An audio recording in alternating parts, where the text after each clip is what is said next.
Hello everyone, welcome to another brand new video. And in this video, I will show you how to fix Gmail session expired. So sometimes an error happens is when you open your Gmail app, it promptly shows you a message says Gmail session expired and then it logs you out. How can you face that issue?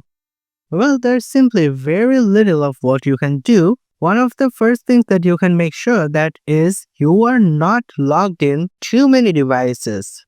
And after you make sure of that, you can simply tap on your Gmail app and then tap on your profile icon at the top right, click on add another account and simply log back in.